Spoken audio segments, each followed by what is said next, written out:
हाँ जी दोस्तों, इस शॉर्ट्स में हम जानेंगे 1793 के राजलेख अधिनियम या कहें 1793 का चार्टर अधिनियम। इसमें जो सबसे पहला जो बदलाव हुआ, वो सबसे पहला जो काम किया गया, बदलाव नहीं, वो था व्यापारिक अधिकार 20 वर्ष के लिए और बढ़ा दिया गया।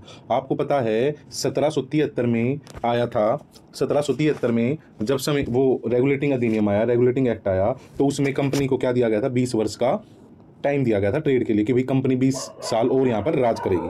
तो वो क्या हुआ, 20 साल पूरे हुए और 1793 में उसको क्या किया, बढ़ा दिया गया। और दूसरा नया काम क्या हुआ इसमें, अंग्रेज अफसरों का जो वेतन था वो भारतीय राजस्व से, भारत के खजाने से दिया जाने लगा। ये सवाल आते हैं कि भाई किस चार्टर अधिनियम में अंग्रेज अफसरों का वेतन भारतीय राजस्व से दिया जाने लगा, तो वो था 1793 का चार्टर अधिनियम। और एक जो मेन जो काम हुआ वो ये है, 21 अप्रैल 1793 को भारत में आईसीएस का मतलब क्या है, आईसीएस का मतलब इंडियन सिविल सर्विसेज, जो हम ये आईएएस आईपीएस जो लगते हैं जिसके थ्रू, वो 21 अप्रैल 1793 में भारत के अंदर नींव रखी गई। इसी 21 अप्रैल को आज भी हम नागरिक सेवा दिवस के रूप में मनाते हैं। तो ये क्वेश्चन भी आ सकता है कि भाई नागरिक सेवा दिवस कब मनाया जाता है, 21 अप्रैल को। शुरुआत कब हुई, 1793 में।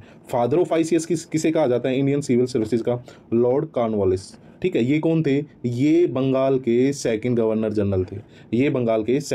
जनरल थे। अब एक सवाल मैं आपके लिए सोचता हूं, आप मुझे बताना बंगाल का अंतिम गवर्नर और पहला गवर्नर जनरल कौन था हमारा। अगर आपने मेरा लास्ट शॉर्ट्स देखा होगा तो उसमें ये सारी चीजें होंगी। अब अगला सवाल है, 1793 में ही राजस्व बोर्ड और राजस्व पुलिस क्या हुआ, राजस्व पुलिस स्थापित की गई। तो ये तो था 1793 का राजलेख अधिनियम या चार्टर अधिनियम। फिर आया 20 साल बाद 1813 में चार्टर अधिनियम, यानी अगला। तो उसमें क्या हुआ, अलग खास बातें, ईसाई मिशनरीज आ गई जो अपने यहाँ ईसाई धर्म का प्रचार और अपनी एजुकेशन का क्या करने लगे, प्रमोट करने लगे, लोगों को इन्फ्लुएंस करने लगे कि भाई तुम ईसाई बनो, तुम्हें ये सुविधा मिलेगी, तुम्हें ये मिलेगा। ठीक है, और इसी के साथ ही भारतीय शिक्षा का बजट भी रखा गया।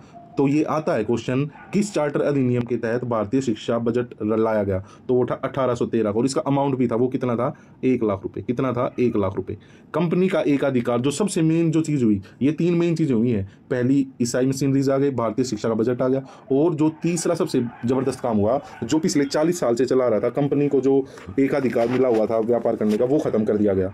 कंपनी का एकाधिकार खत्म कर दिया गया, उसे बस 2 चीजों पर एकाधिकार रह गया। पहले तो हर बिजनेस पे था कंपनी का, और फिर क्या कर दिया गया, फिर हो गया trade off T, trade with China. बस ये 2 काम कंपनी के एकाधिकार में रह गए।